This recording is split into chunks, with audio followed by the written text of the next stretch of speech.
Saudações, povos livres da Terra-média. Sejam bem-vindos ao nosso 21º vídeo do Clube Literário Parfardon. Nesse vídeo falaremos sobre os eventos que ocorreram durante o cerco a Gondor e a chegada dos Cavaleiros de Rohan à cidade. Sem mais delongas, vamos ao vídeo. Boa noite, pessoal. Sejam muito bem-vindos ao nosso encontro de hoje. Nós vamos abordar um pouco os capítulos 4 e 5 do Retorno do Rei. Hoje, o nosso monitor, o nosso amigo Wallace, ele vai apresentar para a gente um pouco mais aprofundadamente o conteúdo desses capítulos, tá bom? Sejam todos muito bem-vindos. E a galera que for entrando vai acompanhando com a gente o andar da carruagem aí. Eu posso começar? Sim. Posso começar, né? Show. Primeiramente, boa noite, pessoal. Primeira reunião que eu estou participando aqui do livro do Retorno do Rei. Queria primeiramente agradecer a todo mundo por novamente comparecer aqui no nosso 21º encontro, no caso só do livro do Senhor dos Anéis, né? Se a gente não for colocar os outros, foi o Hobbit, e o Marillion e todos os outros que tiveram antes, acho que foram só esses dois. Mas queria primeiramente agradecer, né? Hoje já agradeceram, o Valdemiro deve ter falado isso na última reunião, mas agora que eu peguei agora, queria agradecer novamente. Então, vamos lá, pessoal. A gente vai falar sobre os capítulos de hoje, que são os capítulos 4 e 5, né? O cerco a Gondor, que é o quarto, e o quinto, que é a cavalgada dos Rohirrim. Bem, gente, a gente tem esse primeiro capítulo no quarto aqui, até vou pedir a opinião de vocês até, mas antes vamos dar uma recapitulada, né, de onde estamos agora. Bem, a gente acabou de sair do último capítulo, teve toda aquela questão de retorno, Rohan se preparando para a guerra, Gandalf e Pippin tiveram aquela questão lá com Palantir, saíram lá de Edoras e vieram até Minas Tirith, aquela coisa toda, né? E nesse meio termo os faróis foram acesos, um pedido de ajuda e etc, que Gandalf fez a Rohan, igual aparece lá nos filmes, aquela coisa toda, com umas pequenas diferenças cronológicas, mas nada muito assim vai matar a experiência de entendimento. A gente tem aqui Gandalf e Pippin chegaram a Gondor, e Pippin ofereceu seu serviço a Denethor, né? Que pela compensação pela morte do seu filho Boromir lá nos paus nas quedas do Halros, lá em Amon-Hen. Que a gente teve lá no primeiro livro, lá na verdade ele morreu nas duas torres, né? Mas eles chegaram ali naquela região na Sociedade do Anel. Enfim, os faróis do mundo foram acesos, aquela coisa toda de pedido de ajuda a Rohan. E o rei Théoden respondeu ao pedido e começa a cavalgada lá no fundo da colina, aquela coisa toda, né, de preparação e agrupamento das forças de Rohan.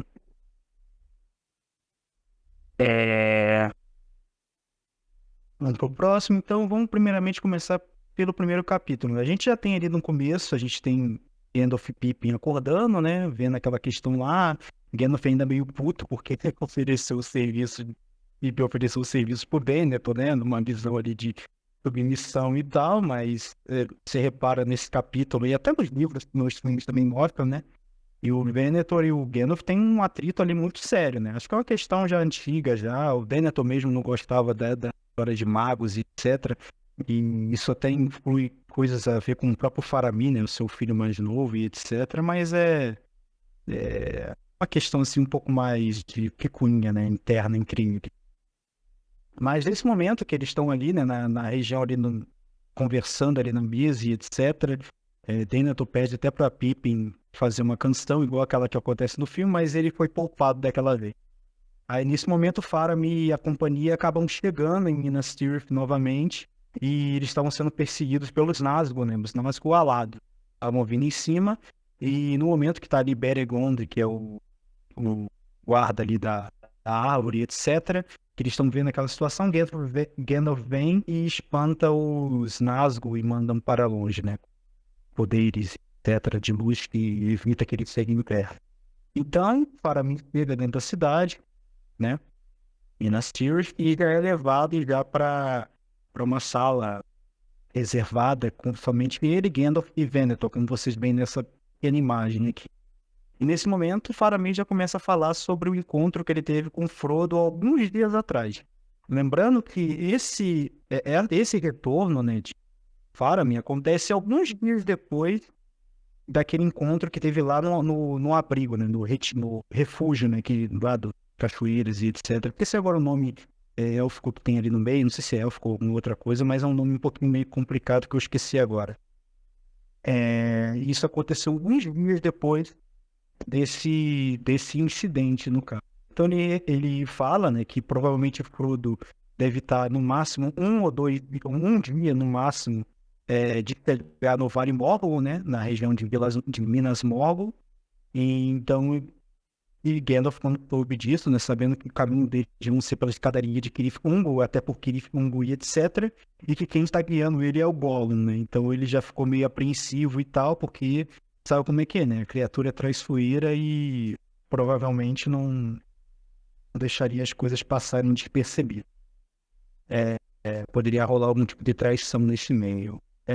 Mas, além disso, o Denethor recrimina, né, o Faramir ali por não trazer o anel para Gondor e fala que se ele tivesse trago o anel para ele, ele ia fazer grandes coisas e tal, e que ele era mais forte do que Gandalf imaginava, ia colocar o anel em câmaras secretas abaixo ali da cidade, etc., que ninguém poderia conseguir pegar e só seria utilizado em extrema necessidade. Obviamente a gente sabe que, cara, ele não conseguiria fazer isso. A gente sabe muito bem que provavelmente ele ia ser consumido igual o Isildur foi e quase igual o Boromir foi, né? O Boromir conseguiu ainda, digamos, resistir, né? Podemos dizer assim. Na verdade foi a ajuda de Frodo que não deixou a coisa descambelar para frente, mas ele seria totalmente dobrado à vontade do Anel. Provavelmente ou seria um servo de Sauron ou ele mesmo entregaria a Sauron praticamente na mão de Sauron, né? E daria nas mãos de Sauron próprio um anel, né? Mas isso virou uma incriminação, ele rebaixando o filho, falando que o filho não é capaz, e que ele queria que Boromir tivesse sido poupado no lugar da vida dele, etc. Aí começa uma questão familiar ali bem, bem chata, e manda ele para defender os Gilliads, né? Manda ele e alguns homens restantes deles para tentar recuperar os Gilliads, que já tinha sido completamente tomada, né? As forças de Sauron já estavam começando a avançar para a margem ocidental, né, para a margem oeste. E então a gente já começa a ter um ataque suicida, literalmente. Foi uma questão assim de pura maldade de Denethor, ou por insensatez, raiva. Não sei o que a gente poderia chamar, né, esse feito que ele fez de mandar o filho praticamente numa morte certa, né? Mas, gente, por que não é possível levantar? Deixa quieto. Vamos lá, pessoal. Então a gente tem ali, né, que as forças de Sauron tomou os Gilliads, já falei sobre isso, e já começam a avançar sobre as muralhas de Ramos. Não sei se vocês se lembram o que são as muralhas de Ramos. Tem até aqui nesse mapinha, etc., porque nos filmes não mostram essas muralhas. Porque, na verdade, os campos de Pelennor eram protegidos por uma muralha externa que Minas Tirith tinha. Não era um campo aberto de caminho dali até os Gilliads. Tinha uma muralha até bem grande, bem espaçada, e protegia essas áreas rurais que ficavam ao redor de Minas Tirith. Então, a gente tinha uma segunda proteção entre essa região aqui de Ifilin e Anorin para evitar os ataques vindos do norte, do sul, etc., de qualquer outro tipo de povo. Até isso é um problema, que essas muralhas de Ramas seria até um problema para o próprio Rohirrim, que vinham aqui do norte pela grande estrada do oeste, né? De que eles estavam pensando, nossa, como é que vamos atravessar aquela grande muralha, etc. Se caso acontecesse algo do tipo, como eles iam conseguir vencer essa muralha que provavelmente atrapalharia a carga, né, de cavaleiros que viriam para essa região. Mas isso vai acontecer no próximo capítulo, né? Então a gente já vê que as forças de Sauron já começam a avançar por essa área, e nesse momento do avanço, né, as forças restantes que haviam de Faramir, que tinham sido enviadas até um dia antes, eles retornam, obviamente já com menos de um terço dos seus homens, né, sendo atacados pelos Nazgûl e pelos Haradrim, né, que estavam vindo ao encalço deles. E nesse momento, um personagem até que nos filmes pelo menos não aparece, não que eu me lembre, que não foi nem nominado, que é o grande Imrahil, né? Príncipe Imrahil de Imrahil. É assim que se pronuncia, de Dol Amroth. Ele saiu em auxílio de Faramir e conseguiu, né, repelir um pouco as forças com a ajuda de Gandalf também, que foi lá para ajudar. Só que nesse momento, enquanto Faramir estava lutando contra esses Easterlings, contra os Haradrim, no caso, um campeão, um arqueiro, né? Haradrim atinge uma flecha no cravícula aqui do Faramir e ele acaba caindo, né? Tá envenenado, uma coisa desse tipo. E Imrahil consegue socorrer ele, só que ele já chega na cidade desacordado e etc, aquela coisa toda. Ele já se cria todo um mito de que, na verdade, ele foi ferido de morte, que ele já estava morto e aquela coisa toda. E virou um burburinho, uma fofoca dentro de Minas Tirith que o filho do regente já estava morto, ou pelo menos já estava ferido de morte. Enfim, eu vou parar por aqui. Tem alguma coisa para comentar, ou Paulo? E falando O comentário. Michael fez uma pergunta, Wallace. Gandalf meio que questiona Denethor. Você não sabia que também são regentes? Seria no sentido figurado? No caso, está falando sobre o Gandalf, no caso? Isso do Gandalf quando se encontra com Denethor. Acho que seria no sentido figurado, no caso, porque acho que a questão da regência ali, no caso, é uma questão hereditária.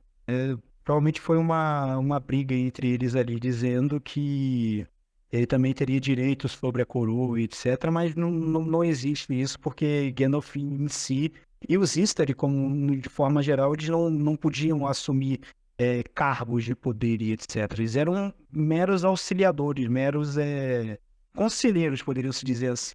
Os regentes já tinham uma função já de governança, enquanto o rei não retornasse, no caso.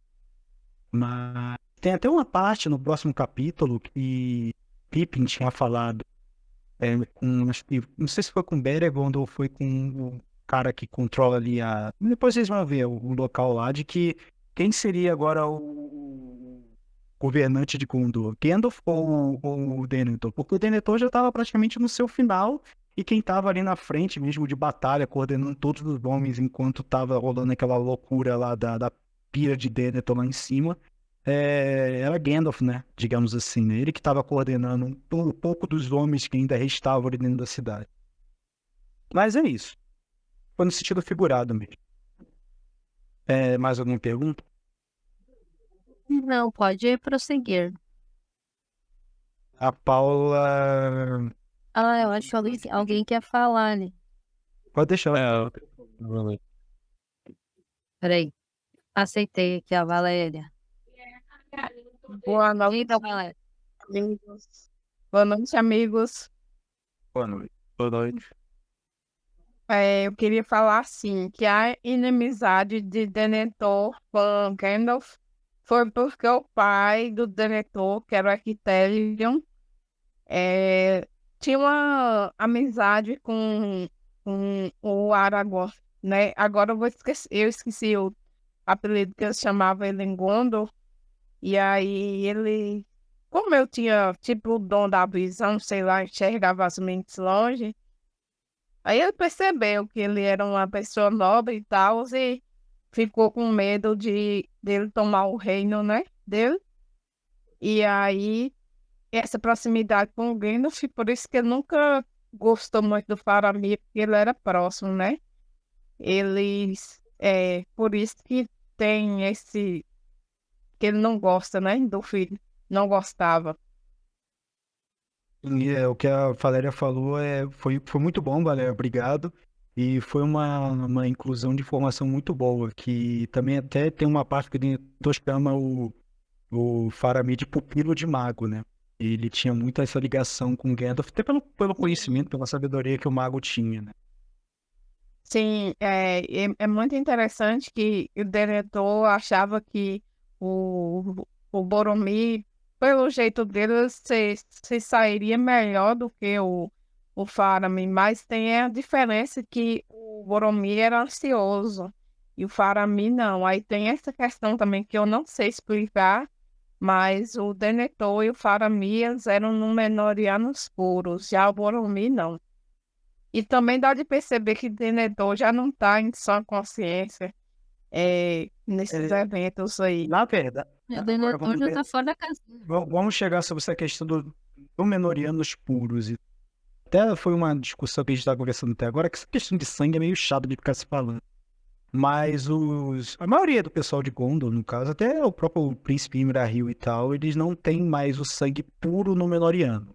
Que o sangue do Nedá é impuro, né, no caso. Isso só restava ali nos Rangers do Norte e tal. E algumas poucas casas e etc. eu acho que deveriam existir ali em Gondor. Tolkien não falou muito sobre isso. Tanto que a vida de Denethor, ela é bem reduzida, né? Se a gente for colocar, até por comparação, Denethor, acho que nessa idade ele tá com 87 ou 89. Eu sei que ele acho que é 2 ou 3 anos mais novo do que o próprio Aragorn. E Aragorn parecia, deu até 200 e poucos anos, acho que foi 200 e alguma coisa, ou 100 e pouquinhos de anos. E Denethor já estava quase no final da sua vida, caquético no final, e ele já não tinha o sangue puro. Aí você vai falar, mas ele morreu porque ele foi incendiado, aquela coisa toda. Então pega o filho dele, né, que é o próprio Faramir. O Faramir, ele viveu até 120 anos, pelo que eu saiba. E isso, por Númenóreano, é uma idade muito curta. O cara tá literalmente na metade da vida dele, já que os Númenóreanos viviam até os seus 200, por aí, 200 anos. Eles eram bem mais longevos do que os homens comuns, entre aspas. Que é fala de nome comum que eu... Mas enfim, coisas do livro. É que não, na verdade, me parece que é no livro que fala, que é uma fala bem do Gandalf, que ele fala que, de uma certa forma, o Denethor e o Faramir eram Númenóreanos puros e o Boromir não. Só que tem pessoas que estudam essas questões, né, de Tolkien, e dizem que para Tolkien não era questão de sangue, era questão de princípios, Nobreza. valores, sabe? Isso. Porque não faz sentido. O pai e o filho mais novo são puros e o filho mais velho, não é? Tipo, entre 3 pessoas ali com praticamente o mesmo sangue, você coloca aqui 2 têm o sangue e o outro não é, mesmo que eles são filhos do mesmo casamento, é uma questão assim meio... Deve ser uma questão mais de princípios e de nobreza, de valores. Seria uma questão mais ligada a sangue, né? Questão de... sangue, isso. Não vou me alongar muito no que eu vou falar, não. Enfim, mais alguma coisa, Paulo? Valéria? Não, pode continuar. Tem até um comentário do Michael aí também, que eu leio? Eu posso ler. Imaginei, ali estava uma discussão tensa entre Gandalf e Denethor. E Gandalf queria jogar lenha na fogueira. Obrigadão. Agora entrou um comentário do Michael. Denethor vivia falando que já sabia das coisas que Gandalf falava. Sabemos o porquê, mas será discutido em capítulos futuros. Mas mostra um pouco quão bom era Sauron em mostrar como andava o cerco para Denethor, e Denethor ia perdendo a esperança, mas ele achava que era sua sabedoria, e não a artífice de Sauron. A utilização da Palantir, né? Palantir, o Denethor meio que destruiu a sua mente, né? Sauron foi colocando ali, mostrando para ele, né, de certa forma, em verdade, né? Porque a Palantir não tinha um poder de invadir a mente de quem estivesse usando, independente da vontade. Ainda mais Denethor tendo sangue Númenóreano, do Nedain, etc., ele tinha um controle maior sobre aquele artefato. Mas Sauron conseguia mostrar pra ele coisas que não estavam acontecendo de verdade. Tipo assim, é igual te mostrar uma meia-verdade. Tá pegando fogo num lugar e você acha que tá pegando fogo na cidade toda, mas na verdade quando você vê, você tá pegando fogo só em um quarteirão, um bairro só, entendeu? Uma questão bem assim. Foi com essas artimanhas que Sauron foi queimando e quebrando a mente do próprio Denethor. Denethor caiu nisso, até envelheceu e etc. Muito por causa dessa questão toda. E o Michael falou isso mesmo. Então vamos lá, pessoal, pra gente não se alongar e não perder muito tempo. Denethor leva seu filho ferido e se isola na alta cidadela. Aí a partir desse momento que o Faramir e o Denethor foram lá pra cima, Denethor nunca mais desceu. Ficou lá em cima na alta cidadela cuidando do filho, observando o filho, com preocupação. Até teve momentos ali que ele começou a lembrar das vezes que ele tratou muito mal ele. E até vem uma frase do próprio Gandalf que antes de Faramir sair da cidade, aparece nos filmes que antes do final da vida de Faramir, antes do final da vida de Denethor, ou do final de alguma outra coisa, ele lembraria que amava o filho. Isso é uma questão que vai mais pra frente. Nem nesse capítulo a gente chega nesse... mas esse capítulo é bem extenso, né, velho? Tem muita coisa acontecendo. Se você pegar o filme do Senhor dos Anéis, boa parte aconteceu nesse. Enfim, vamos lá. Já mostrei aqui o mapa e etc, aquela coisa toda. E a gente tem aqui, né, no caso, as forças de Sauron, no verso tem Denethor entra em desespero e resolve levar seu filho para ser queimado ainda vivo. Outro ponto, nesse ponto aqui, o Denethor, ele vê naquela situação toda, estava rolando um ataque, né, da força de Sauron, tinham conseguido quebrar as muralhas de Ramas, no caso, que eu até mostrei aqui para vocês, né, que eles conseguiram quebrar essas muralhas. E as forças de Sauron e do Rei Bruxo, né, que tinha saído lá de Minas Morgul, e quem estava comandando esses exércitos aqui, eles conseguiram quebrar as muralhas, né, de Ramas, no caso, e começaram a tentar invadir Minas Tirith. Obviamente a cidade ela não conseguiria ser derrubada, porque aquelas paredes ali do muro, pelo menos o muro externo da própria cidade de Minas Tirith, era muito resistente.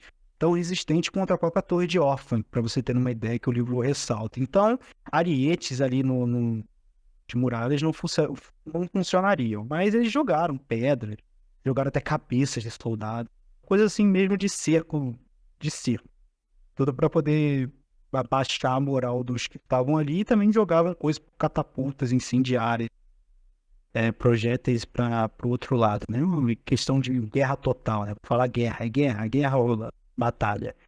E nesse momento, a gente tem Gandalf assumindo, né, a posição, né, de comandante, digamos assim, das forças remanescentes ali nas muralhas e tal. E lá em cima, Denethor, vendo o pessoal também desesperado e tal, manda o pessoal, queime-se como você quiser, e etc. Igual aconteceu no filme lá, mas não foi tão assim geral e tal. A gente foi para um ou dois soldados ali, etc., que ele falou isso, e nisso ele começa a ter aquela coisa, tipo assim, queimar, vou me queimar, entendeu? Tipo, ele falou, queime-se como quiser. Ele começou devagar, tipo, me queimar, aí vou queimar eu e meu filho, pronto, vamos ser queimados juntos.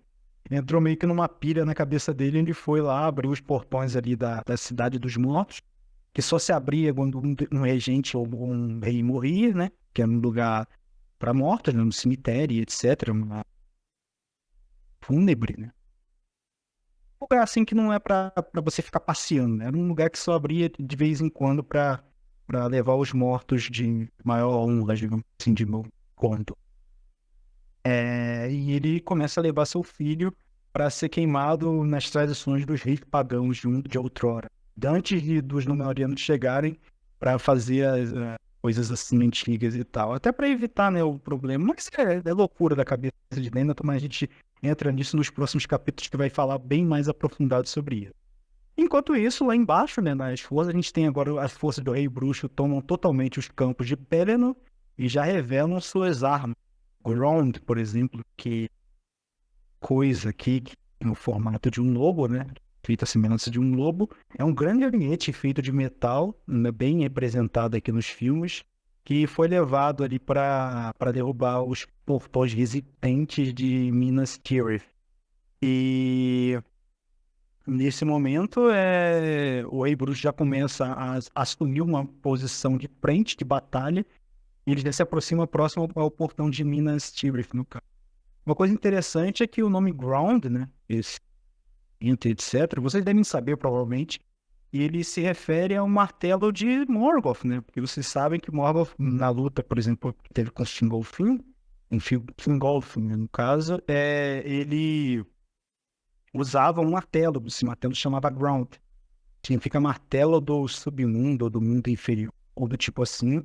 E ele utilizou isso na batalha. Então, isso seria basicamente uma relembrança do seu antigo mestre, uma coisa poderosa que o próprio Morgoth utilizava. Você vê muitas referências do Silmarillion, dos Valar, etc. Nesse capítulo, você vê os livros todos. Mas nesses dois capítulos aqui, a gente tem muito dessas pegadas que Tolkien vai jogando de um universo bem mais fundo do que a gente consegue observar. Eu imagino o pessoal lá em 1950, lendo esse livro, vendo essas coisas, Ground, o que é Orome, o que é Valar, que trouxe esse? Você, pessoa, tipo, o que é isso? Não sei o que é. E depois, mais pra frente, foi descobrir o que era e toda a lore por aí. Enfim.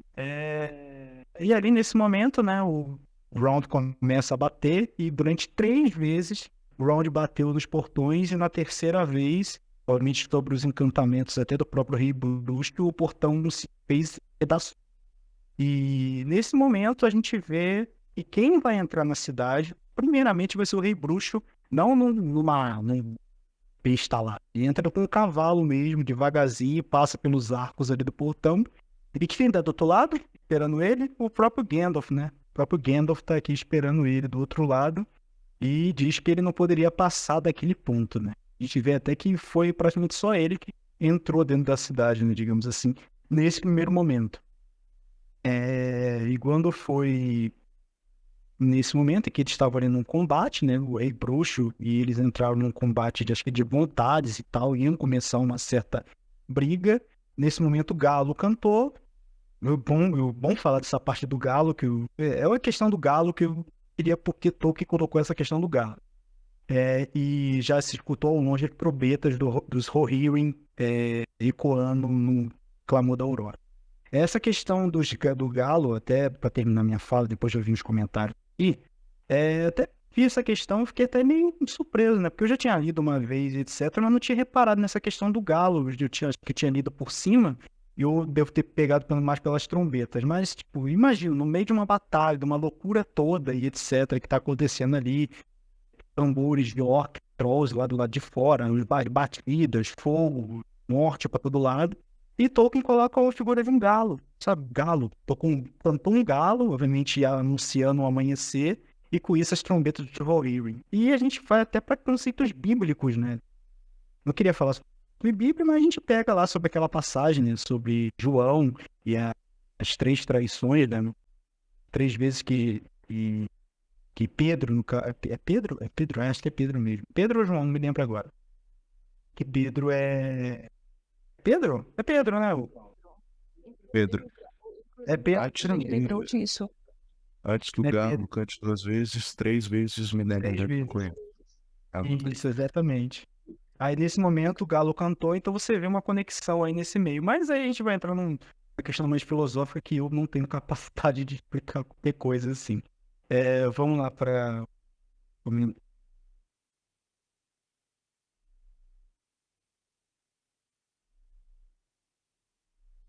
aí, Paulo? Paulo, sabe? Eu queria antes fazer aqui um comentário sobre essa cena do Rei Bruxo entrando em Gondor agora. Aqui é um comentário sobre questão de adaptação de livro para o filme, e algo que me incomodou quando eu vi a cena do filme foi a forma como se deu o conflito entre o Gandalf e o Rei Bruxo. Aqui como eu já disse, tem o filme Retorno do Rei, ele tem as minhas 2 cenas favoritas da trilogia inteira, mas também tem as 2 que eu mais detesto. Uma das que eu mais detesto é justamente como adaptaram esse confronto com o Gandalf tendo o cajado quebrado e o Rei Bruxo aparentando ser muito mais superior a ele, enfim. Enquanto que no livro a gente vê um conflito realmente de 2 forças semelhantes acontecendo. De um lado você tem o Gandalf, o Mago Branco, que está ali liderando basicamente a defesa da cidade de Minas Tirith, e do outro você tem o Rei Bruxo, o líder dos exércitos do Sauron, ali o primeiro general do Sauron, e são 2 forças que estão ali meio equivalentes durante esse momento. Então é só o que eu queria comentar mesmo a respeito disso. A forma como essa adaptação foi feita realmente não me agrada muito. Mas enquanto que no livro é algo mais equilibrado. E pior que eles tiveram oportunidade de adaptar a cena do livro, mas acabou que eles não fizeram exatamente da mesma forma. Mas enfim. Eu acho que é questão mais hollywoodiana, né? Porque você pode ver que nessa cena que o portão é quebrado, não é nem o Rei Bruxo que entra na cidade, né? Já quebrando totalmente a questão do livro, são aqueles trolls enormes que entram quebrando tudo, e etc. Sim, sim. É uma questão para dar a visão de guerra total, né? De morte para todo lado. É tempo de tela, né? E até é uma coisa cômica, né? Porque É compreensível até. mas é uma questão assim, tipo assim, beleza. Eles fizeram essa parte, até quebraram isso, mas nada justifica essa cena, até que tá na versão estendida, né? Graças a Deus, que não tá no material que foi para os cinemas e tal, de que Gandalf se rebaixou, né? Foi superior ao próprio Rei Bruxo de Angmar, no caso. Pois é, porque tipo, é compreensível as questões cinematográficas, só que pra mim, eu não compreendo colocar o Gandalf abaixo do Rei Bruxo.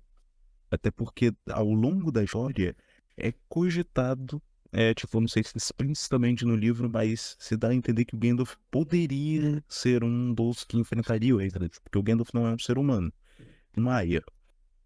E é dito que o Rei Bruxo ele não pode ser ferido por nenhum homem. Isso. É claro que no final a gente vai ver esse plot twist ainda se desenrolar, né? Mas seria possível, sim, o Gandalf enfrentar o Rei Bruxo nesse momento. Não aconteceu, mas o livro dá a entender que são duas forças muito equiparadas. Eles são equivalentes um ao outro. Não tem ali uma superioridade. Então, a forma que foi adaptada foi ruim. Pelo menos o Peter Jackson ele compensa isso, porque um pouquinho depois de acontecer essa cena da versão estendida, acontece uma das minhas cenas favoritas. Mas vamos deixar isso para depois. Que senão vai ser spoiler e tal, e até bom para as outras reuniões pra gente ir comentando essas outras coisas também. Mas muito bom, e até uma discussão que até entramos com, acho que foi você, eu e o Evandro, né, que tivemos um tempo atrás, né, e até virou post na página sobre essas diferenças entre os filmes e os livros, e uma das principais diferenças foi essa questão do rebaixamento dos livros da figura de Gandalf ao próprio Rei Bruxo. Questão bem séria, né, sobre isso. Bola fora. Sim. E tipo, eu imagino que o Peter Jackson ele acabou tomando essa decisão muito por conta do destaque que o Gandalf já tinha tido. Ele teve um destaque muito grande em Sociedade do Anel, na luta dele contra o Balrog. Em As Duas Torres é ele que chega ali liderando o auxílio que o Rei Théoden precisava no Abismo de Helm. Ele que vai buscar o Elmer. E aí, em Retorno do Rei, eu acho que ele quis ali Ele quis deixar o Gandalf um pouquinho menos impressionante para não dar a entender que ele seria a solução de todos os problemas. Só que eu acho que Ele não é o grande protagonista, né? pra realmente dizer, o Gandalf não é o protagonista da história. Mas eu acho que não foi feito da melhor forma. Eu ainda prefiro no livro em que o Gandalf ele tem ali o seu destaque de liderança, que ele é mostrado como alguém equiparável ao Rei Bruxo, sem perder o status, mas ao mesmo tempo você tem outras facetas do conflito sendo destacadas, como por exemplo as atitudes do Pippin durante a batalha. Ele é o protagonista desse momento, assim. Pelo menos na minha opinião, ele tem um destaque muito grande em Minas Tirith. E Tanto que a gente os nota, outros núcleos também, né? isso que a gente nota esse capítulo, o capítulo praticamente é a visão do Pippin no Atari, né? Se a gente for colocar.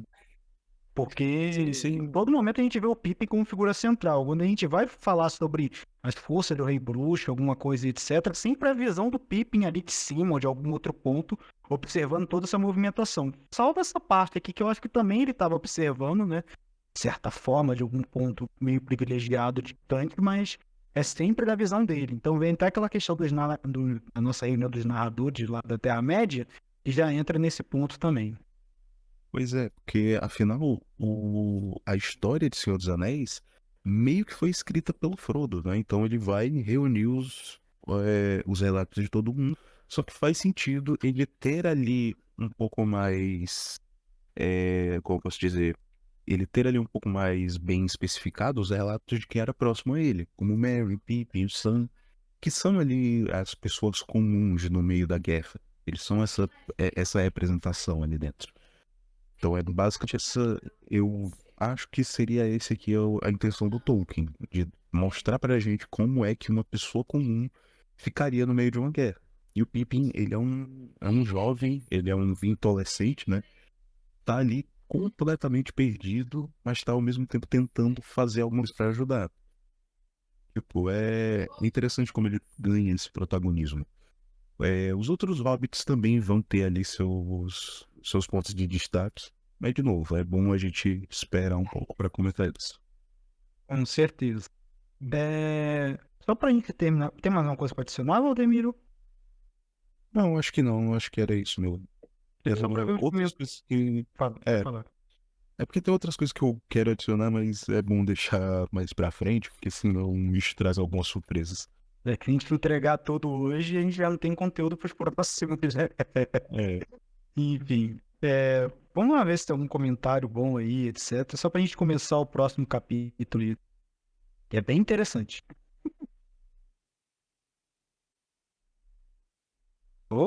Paula, Sabrina, alguém pode ler os comentários, por favor? E eu. Oi, Sabrina, tu quer ler? Posso dar uma olhada aqui. Vamos aqui ver. Vou voltar.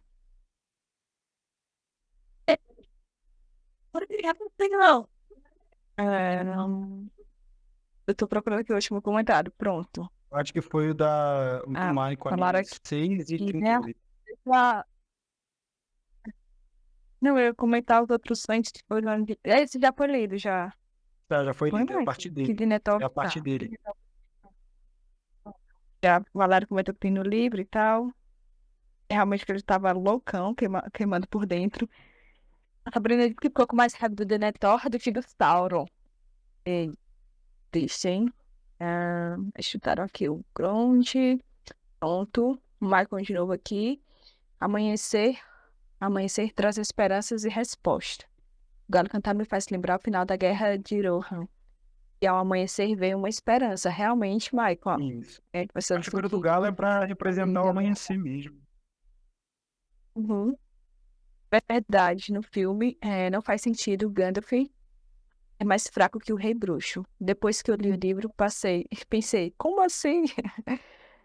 Michael, uma vez que não houve essa batalha entre Gandalf e o Rei Bruxo, para não tirar o foco de Aragorn, ele que deveria fazer o maior impacto. Não sei se verídico. Ok, uau, você depois comenta isso aí. E o Michel, Provavelmente foi por isso, sim. ele fez conosco.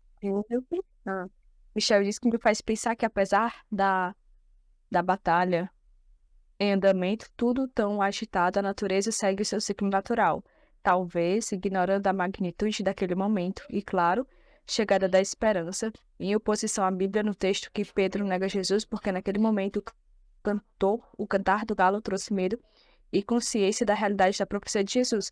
Também tem esse ponto que eu tinha também pensado, né? Porque na significação bíblica, o galo, ele precede ali, tipo assim, não é nessa expectativa assim, de amanhecer e de esperança, mas para se cumprir uma profecia e que não era uma profecia, entre aspas, né? Positiva, boa, já que era uma profecia de negação. Então, com uma batalha que viria por vir, né? Que não era algo bom. E aí o Maicon também comenta que visualmente importante, o galo só canta porque vem um dia claro, algo que não vem acontecendo nos últimos dias. Sim, se a gente for ver pelo minha visão também pessoal, né? Se a gente for ver a questão do filme, vai retratando isso, a dimensão do amanhecer, mas não do galo, né? E aí um comentário também que eu queria fazer, pessoal, eu achei muito interessante a história pelos olhos do Pimp, assim, porque os pequenos, né, entenda, né? São os humildes no sentido de verem as situações e terem um olhar externo sobre ela e trazer de uma forma clara e profunda. Então, com certeza, se fosse Elmer ou qualquer outro, né, personagem, narrando aquela história seria bem diferente. Tal, assim, entenda, né? Os mesmos fatos narrados de forma diferente. Mas aí, Pimp narrando, eu curti muito. Acho que dá para o leitor uma imagem maior, uma visão maior, né? Eu achei massa quando no livro anterior eu não lembrava, né? Quando o Legolas, ele ia falando como era o Passo Dourado, né? Ele ia narrando, dissertando como era descrevendo, na verdade.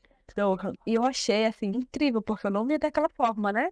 O livro, no filme é tão, assim, tão camponês, não que não seja, né? Tão mais rústico.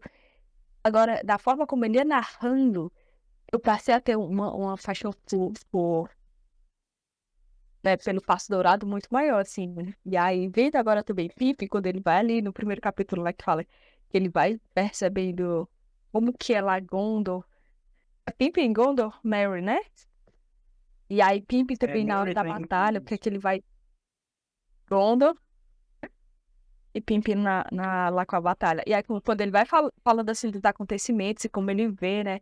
E os medos e as angústias, assim, eu acho bem interessante ter esse personagem narrando isso, porque eu acho que ele tem uma visão, Gandalf, né? Tem, pelo menos pra mim, eles conseguem passar mais essa vivacidade, essa realidade diante dos fatos. Muito bom comentário. Eu achei até interessante que você falou sobre essa questão E voltando ao comentário do Valdemiro, só para finalizar aqui, para a gente começar o próximo capítulo, né, para não perder tanto tempo. Mas essa visão de uma pessoa comum, e etc., né, soldado raso, um recruta, né?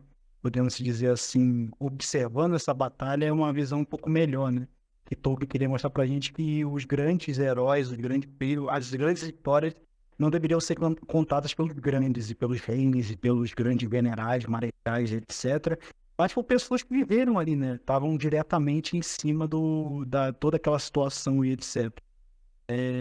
Faz pensar sobre muita coisa na vida, né? Mas vamos seguir aqui para a gente não perder muito tempo. Então a gente termina nosso capítulo, né? Justamente com essas trombetas dos Rohirrim coando ali pelos campos de Pelennor. E já vamos voltar para trás agora, a gente vai voltar lá para o outro extremo, né? A gente sabe que os faróis de Gondor foram acesos, pediram ajuda a Rohan respondeu, e eles já saíram lá do fano da colina e vieram agora pela grande estrada do oeste, sentido Minas Tirith. Só que no meio do caminho, né, enquanto eles estavam ali andando, já de noite, eles têm a gente somos apresentados por um personagem aqui que não aparece nos filmes e nem mencionado por muita gente, e até é bem interessante que são os Lúcids, né? Não vou falar nem o nome do cara, mas que são os Lúcids, né? Que são uma tribo de Druedain, né? De homens que não são Edain, né? No caso, são homens, de certa forma, mas não são esses nomes que nós estamos acostumados, né? Os Eofelod, Dúnedain, ou qualquer outro tipo de os Durandings, né? Que são pessoas da Terra Parda, né? Que são um povo totalmente diferente, até com uma anatomia até bem diferente dos outros homens, e que até são vistos como selvagens e estranhos para os outros, né? Então a gente já tem ali o capítulo do Merry, né? Sendo praticamente levado como carga por um dos oficiais ali, né? De Rohan e tal, né? Sendo tratado como algo totalmente descartável, que ninguém estava dando atenção para ele. Um pouquinho diferente do que estava sendo tratado o Pippin em Gondor, né? Mas ali a gente tem uma questão de época, certo? E tal, e também pela emergência da batalha. Enfim.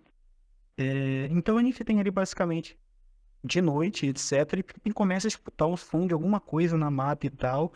E esse personagem, que eu agora esqueci o nome, fala pra ele que são os Lúcids, que são uma tribo e etc., que viviam naquelas matas ali, que é essa grande região chamada Druadan, né? Floresta de Druadan. Então a gente pode colocar, pelo menos pelas descrições, né, que são dadas pra gente no livro, de que eles estariam numa região próxima aqui, né? Porque eles falam sobre Anand, sobre o Vale das Carroças de Pedra, sobre a Floresta Cinzenta e tal aqui embaixo. Então pode-se supor que eles estariam nessa região até que eles começam a saber pelo próprio Gamburigan, que é o líder desses Lúcids, que os orcs estariam fazendo uma barricada, né? Estacas e tal, para evitar justamente a carga dos Rohirrim nessa região aqui, para que eles não conseguissem avançar com facilidade para a região dos Campos de Pelennor. Mesmo eles não sabendo que teria um ataque, tinha sido enviado isso, mas eles colocaram para evitar qualquer tipo de coisa. E aí o Gamburigan, né, esse aborígene, né, do indígena e etc., da Terra-média, a gente tem aborígenes da Terra-média, vamos colocar assim, ele dá um atalho, né, para ele. E sugere uma pequena trilha que circunda aqui por Amundsen, passa aqui perto do Vale das Carroças de Pedra, e passa lá por trás da mata cinzenta e etc., e já chegaria até esse ponto aqui, bem próximo das muralhas de Ramas. E eles vendo que praticamente não teria chance deles entrarem num confronto tão desvantajoso, né, quanto uma defesa na grande estrada, eles optam por ir para o Gamburigan e etc. Mas aí eu acho interessante o jeito como Tolkien descreve o dialeto dele. De que ele tem uma mina de cidade de pedra, fala sobre grande fogo, sobre... eu esqueci agora outra coisa que ele fala. Várias palavras assim que a gente tem alusão do que é, só que a gente não coloca. Chama, por exemplo, Denethor, o rei de Cold Rohan, de pai dos homens da cavalo. Pai. Então, e seria o patriarca, seria o grande senhor, né, daqueles homens todos e tal. E nisso ele começa a sua marca por essa trilha secreta, num atalho, né, e daria para essa parte aqui. Isso foi de grande ajuda, porque imagina se aquelas forças batessem de frente com essa guarnição, né? Eles teriam uma força bem reduzida e já bem cansada dos horríveis chegando aqui nos campos de Pelennor, e provavelmente a carga, né, sobre o Dock seria muito reduzida, né? Não teria um efeito grande, só que talvez não conseguiria cessar o ataque, ou conseguir minimizar, né, as grandes forças que estavam ali naquela região. Então a gente vê que eles conseguiram chegar até essa área aqui. Tem até uma parte aqui sobre falando sobre pegar as forças e tal, e a gente tem uma visão de que o Felden observou, né, a batalha ao longe. Peraí, troço aqui na frente, tá me incomodando. A gente vê que ele tem a visão de Felden pegando na batalha, né? Nesse momento que ele observa toda aquela destruição e tal, provavelmente povos do portão dela saindo, meio que Felden meio que reclina, né? Ele fica meio pensando, caramba, cara, será que a gente pegou tarde demais e tal?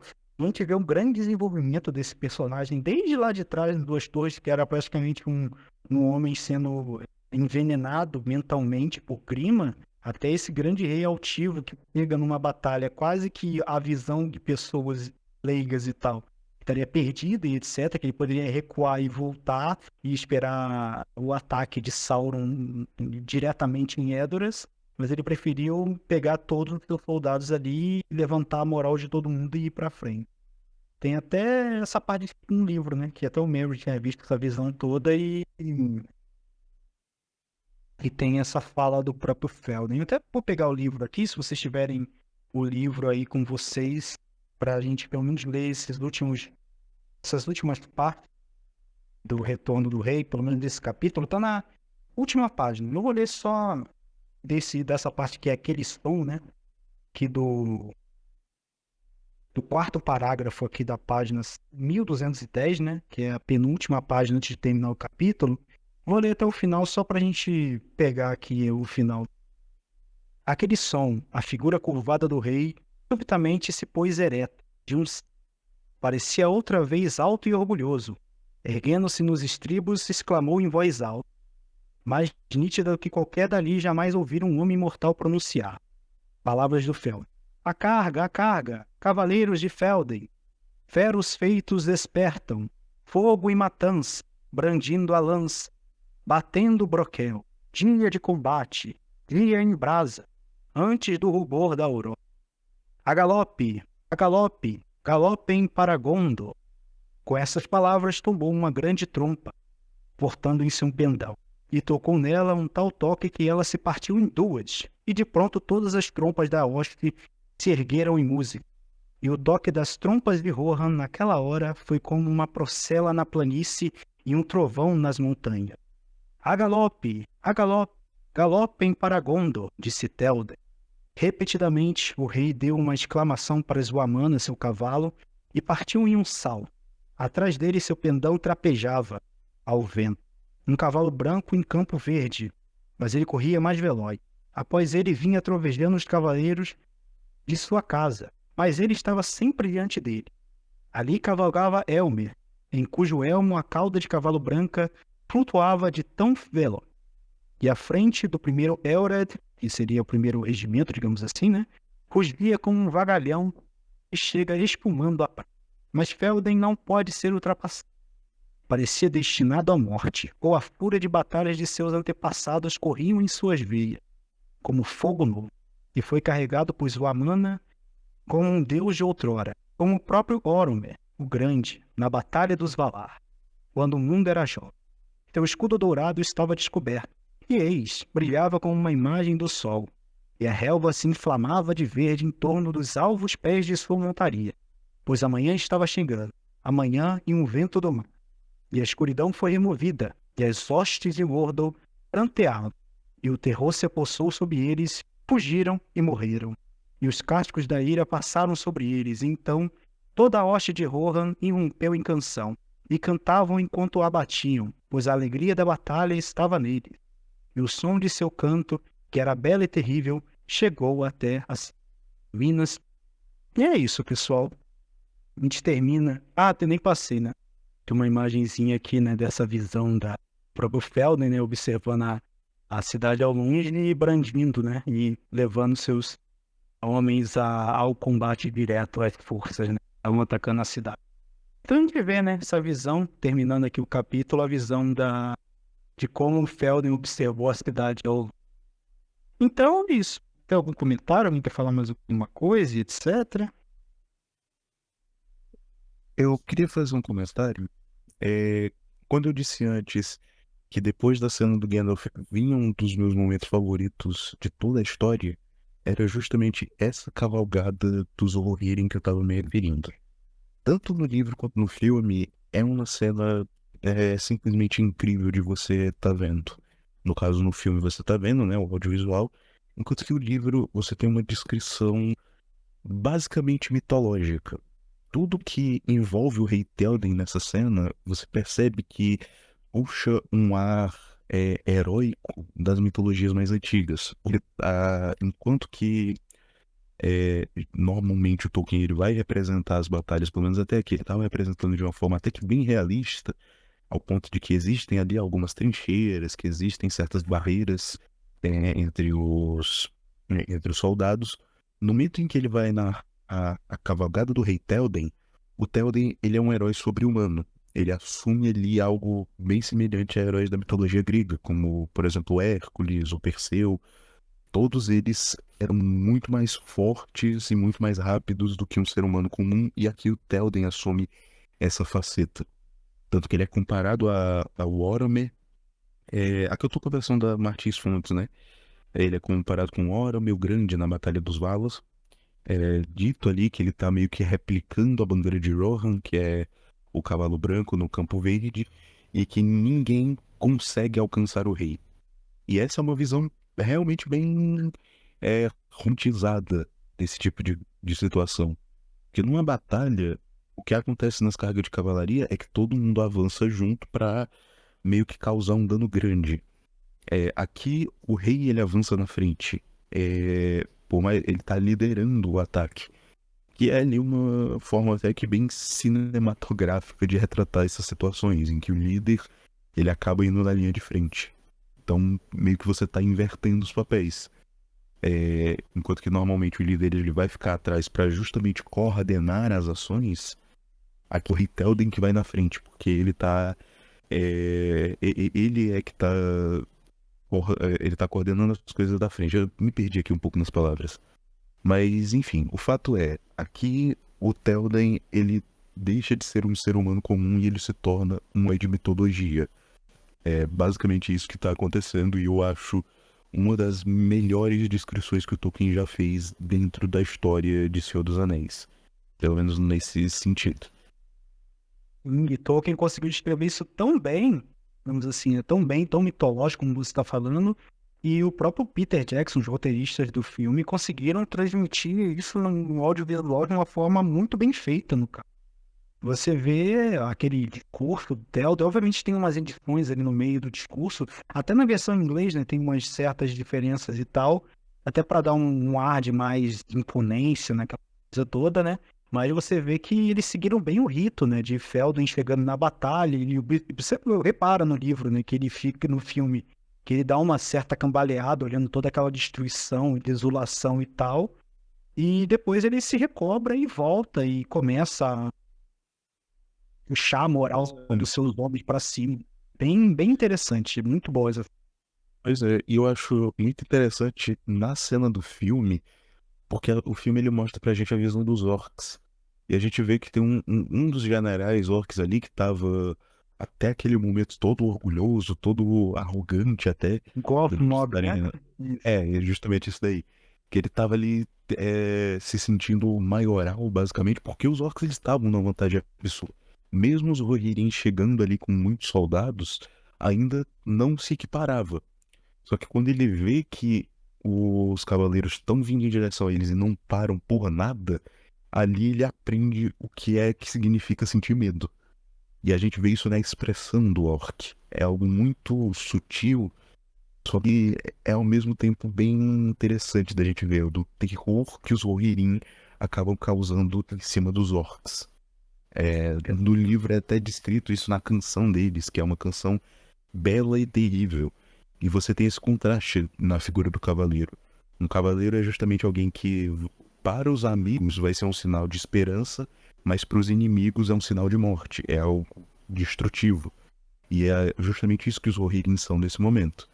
Para o povo de Gondor, eles são ali uma grande esperança, então daí vem a beleza, só que eles estão indo para uma guerra. Uma guerra não é uma situação que deva acontecer, é uma brutalidade sempre. Por isso que também é um canto terrível.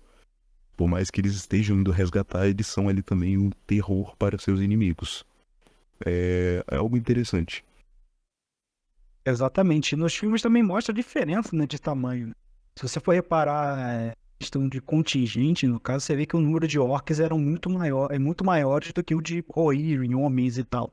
Só que a gente coloca aí o fator de que é uma carga de cavalaria, né? A cavalaria sempre vai ser superior a qualquer quantidade de peões, homens, orcs que tiverem no campo de batalha.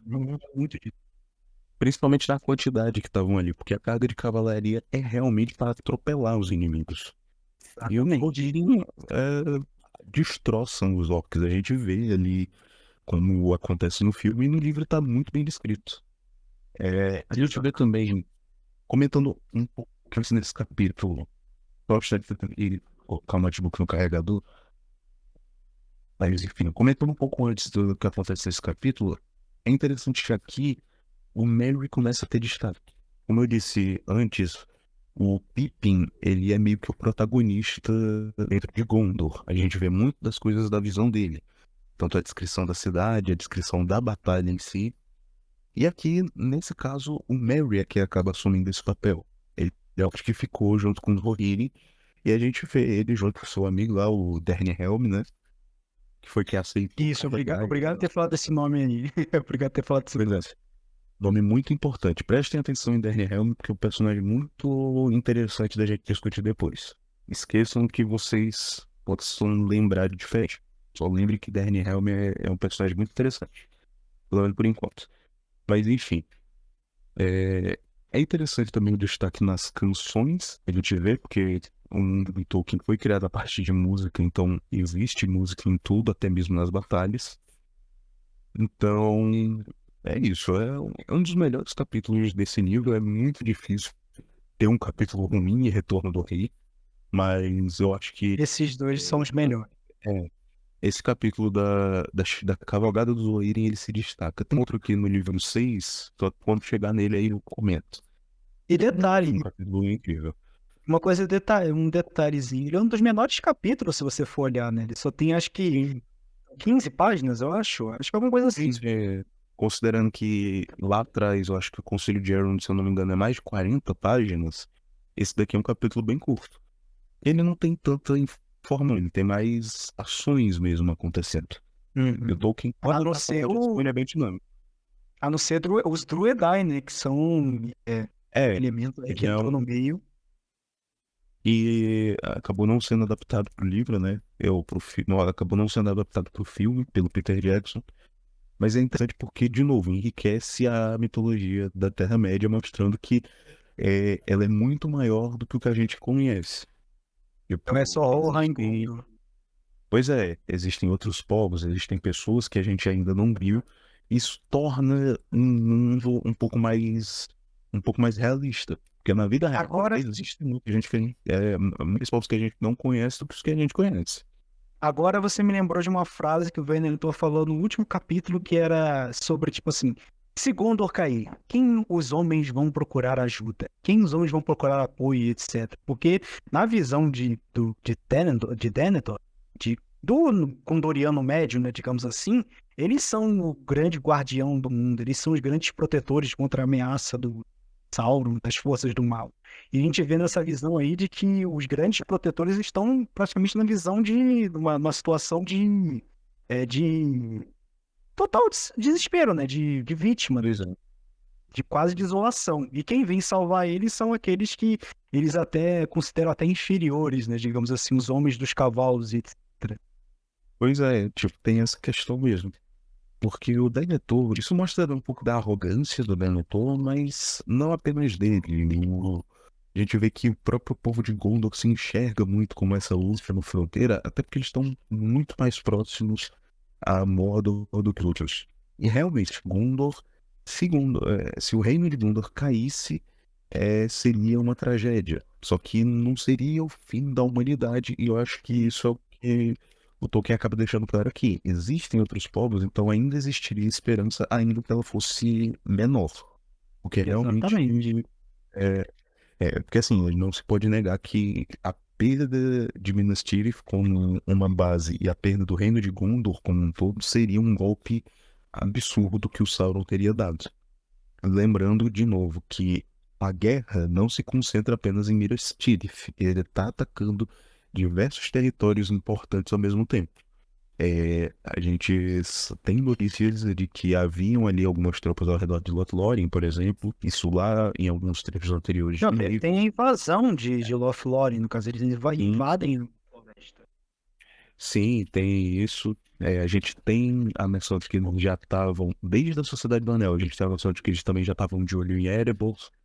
E teve uma batalha lá também, exatamente. Uhum. Justamente nesse momento ali, né, que tá rolando. Sim, ou seja, o Sauron, ele é um vilão inteligente justamente por conta disso. Ele não está concentrando todas as tropas em um só lugar. Ele reuniu poder suficiente para atacar todo mundo ao mesmo tempo. Ou seja, Pra se os evitar- protagonistas... E se os protagonistas eles estão desunidos, eles estão mais fracos. Então, dividir para conquistar. E outra coisa também, isso até para evitar o que aconteceu lá na Segunda Era durante a Batalha da Última Aliança, né? De que Sauron tinha deixado todo mundo praticamente livre assim, fizeram uma grande coalizão e atacaram todos o Portão Negro e dali pra frente foi a destruição, né? Ali Sauron, como você Pois falou, é. foi muito inteligente e atacou em 3 pontos ou mais diferentes, entendeu? Sim, é interessante porque o Sauron ele é um vilão um pouco mais estratégico. De novo, eu tenho que repetir isso. Sauron ele é mais estratégico, ele é mais astucioso do que o Melkor. Muito por conta de que o Melkor ele tinha poder bruto. Então ele conseguia subjugar os inimigos utilizando esse poder. O Sauron, por não ter o mesmo poder bruto do Melkor, desenvolveu outras formas de combater. Então ele não utiliza só a própria força. Ele utiliza outros recursos, como enganação, como tentar atrair também as pessoas pro lado dele. Tipo, lá em Sociedade do Anel ele tenta atrair os anões, por exemplo. Porque ele sabe a importância de se fazer aliados. E ao mesmo tempo ele aprende com os próprios erros. Tipo, ele quase foi humilhado pela Lúthien lá na história de Beren e Lúthien. Então ele aprendeu que ele não poderia fazer tudo sozinho, que ele não poderia sempre se achar o mais forte. Não poderia ser Morgoth sair pra ir quebrando tudo, exatamente, né? Pois é, porque o Melkor ele tem um poder bruto suficiente para sair por aí quebrando tudo. E mesmo assim ele poderia ser derrotado pela própria arrogância, como acabou acontecendo. Que é uma máxima da maioria dos vilões de Tolkien, pelo menos, é que eles caem pela própria arrogância. Aconteceu isso com Melkor, aconteceu isso com Smaug. Tipo, Não Smaug coloca Saruman aí no meio também. Saruman ele foi descuidado. Saruman Porque também. ele imaginou que se eu mandasse todas as minhas forças ali pra o abismo de Helm, né? Não haveria uma força como as árvores, os entes, para poder combater ele. E Pois é, justamente que caiu ele.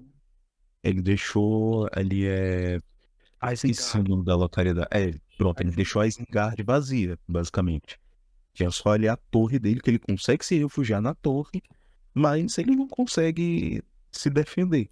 É um ataque massivo enquanto as tropas estão em outro lugar, e as tropas que ele tinha mandado foram derrotadas também, o que ele não esperava.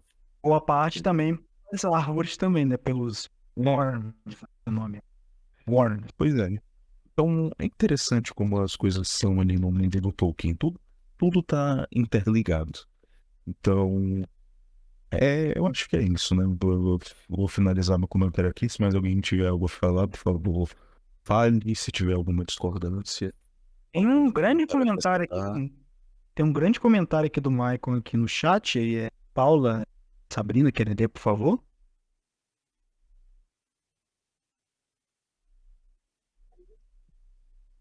Ele tá me esperando vocês terminarem o debate para poder ir pro chat. Eu até peço desculpa por ter ocupado muito tempo. Não, tá ótimo. O ideal é que tenha isso, né? O ideal é que tenha isso, que tenha discussão, que tenha gente Galera. trazendo mais Galera aí do palco que quiser, da plateia, que quiser subir pro palco para falar, fique à vontade, certo? Eu liguei o barulho aqui. Uma leve inversão de papel. Gandalf chega para salvar Théoden na Batalha de Rohan, e aqui Théoden chega para salvar Gandalf na Batalha de Minas Tirith. Ambas no amanhecer. Claro, as coisas foram muito mais que isso, mas enfim. Mostrar que Théoden tinha a opção de desistir ao ver a calamidade que se encontrava em Minas Tirith e voltar para Rohan e viver seus últimos dias e deixar as batalhas futuras para os outros. E ainda assim ele escolhe lutar, reforçar essa semelhança com Orome que o livro citou. Sim, o Michael, também achei incrível, assim, né? Porque Théoden realmente ele reconheceu, assim, essa... Acho que esse caráter, né, de ser o rei, de ser esse que chefia o povo e ter essa coragem de partir à frente. E aí no livro, né, várias vezes é falando que ele, enfim, né, os dias de luta chegaram, realmente chegaram, né? E eu estou vivo para isso, né? Eu estou presenciando esse momento. E aí lindo, principalmente no quarto capítulo, né? As falas dele, e aí você vê essa propriedade que ele vai tendo de coragem, né? Quando, no livro, quando Aragorn foi partido ali para os portos, né? E aí ele poderia ter meio que recuado, mas não, ele, né? Ele teve um pulso firme e foi à frente, porque ele sabia que ali ele era um dos principais guias mesmo, né? Como rei, ele quer liderar aquele povo para ir para a batalha. Assim, eu achei isso fantástico também. Acho que tira ali a nossa, pelo menos a visão errônea, talvez, ou ingênua ali, de Théoden, que era manipulado por Grima, né, por Saruman, que era manipulado ali pelas relações políticas ali dos reinos, e aí ele que toma esse poder, ele toma, não, eu sou o rei, eu tô aqui para governar e para lutar pelo meu povo, e é isso que eu vou fazer. E leva acho que o povo de Iroha a essa coragem também, nessa firmeza. Ele virou um mito, né? Como o Valdemiro falou, né? Pois é, e a gente destaca a grande diferença entre o Théoden e o Denethor. Porque o Denethor é justamente um Théoden que caiu ali nessas ilusões que o próprio Théoden estava tendo. A diferença é que o Denethor não tem um Grima para influenciar desse jeito. Mas você não vê ele com esse ímpeto de liderar a cidade. O Denethor ele acaba realmente desistindo quando vê o perigo na frente. Ele não consegue enxergar a esperança. Então, tem toda uma questão mais complexa ali. E é até meio trágico a história do Rei Théoden, porque a gente sabe pelos livros anteriores que era pro filho dele também estar assumindo esse papel de liderança. E realmente foi o filho dele que liderou por um bom tempo. Mas ele acabou sendo morto ali dentro do livro de Duas Torres. Então a missão que deveria ser de alguém mais jovem recaiu no mais velho, que é o Rei Théoden. E ele assume essa missão com a coragem que ele tem. É algo interessante pro personagem. Perfeito. Muito boa a visão que todo mundo teve aqui. A gente já está agora, já está em 1h10, né, de reunião. Acredito que a gente já pegou, tem bastante informação. Queria perguntar pro pessoal se tem alguma coisa para adicionar, como a Paula falou, que alguém quer subir pro palco, colocar adicionar alguma coisa, colocar sua visão desse capítulo aqui também. Vamos lá, tentar. Vocês que formam essa grande comunidade aqui. Se quiserem falar alguma coisa, colocar um comentário, qualquer coisa, ou então a gente vamos dando. E todo mundo vai caindo aí? Alguém vai caindo? Eu só vou quebrar aqui o gelo. Maria Rosa vai falar alguma coisa. Valéria. Pode falar, Valéria. Só que uma questão de adaptação mesmo do filme, e no filme a gente vê claramente que as paredes de Minas Tirith, né, os muros, não seriam de uma pedra lisa igual Ortang. Aí eu fiquei em dúvida se ela era realmente uma cidade branca, porque tem a representação do filme e também no livro diz que era uma pedra escura. Ou só era escuro pelo lado. Isso, então, vamos entrar nesse ponto. Minas Tirith, em boa parte dos seus vários níveis, ela era branca. Só que esse muro externo, esse muro inferior e tal, ele era mais escuro porque ele era feito de um material tão resistente quanto de esqueci o nome agora, de Orphanc, no caso, né? Ficava lá em Isengard. Então a gente vê uma diferença aí no livro, nos filmes, mas é uma coisa assim que dá pra se suportar.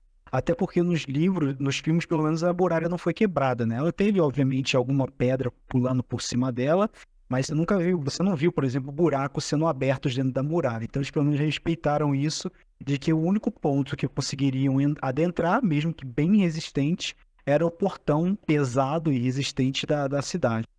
Abriram buracos no muro porque era impossível praticamente. Até Tolkien diz, né, que para conseguir quebrar aquela muralha teria que o próprio chão iria desabar, né? Porque era de um material muito, muito duro e muito resistente que foi feito na época em que Númenor ainda não tinha decaído. Ainda tinha a glória ainda do Nedai, aquela coisa toda. Enfim, mais alguma coisa?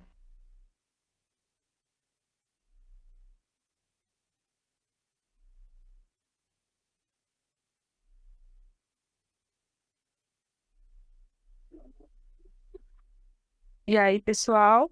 Não, senão o Alisson pode continuar.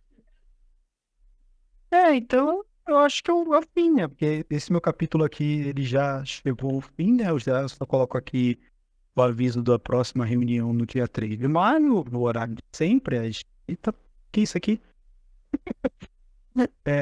Às 16 horas, às 18 horas.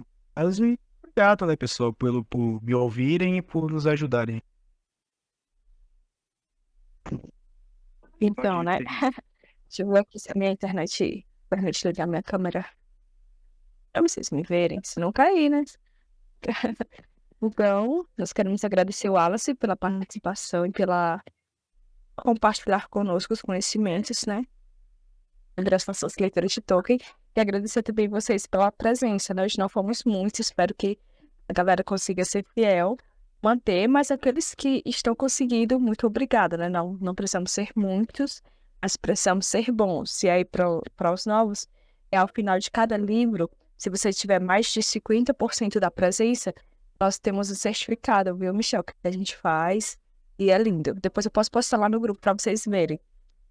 Nós queremos agradecer a presença de vocês, a participação, os comentários, certo? Vocês também que nos ouviram, né? Participaram nos ouvindo também, muito obrigada. Daqui a 15 dias nós nos encontramos novamente com os próximos 2 capítulos, se não me engano, 2 ou 3, mas tá lá no Google, eu vou colocar de novo. Tá bom, pessoal? Muito obrigada. Se fizerem postagem, marquem a página, tá bom? Um abração, gente. Nós podemos ir. Até breve, pessoal. Obrigado. Boa noite, pessoal. Até o futuro. Boa noite. E aí, tia, até a próxima.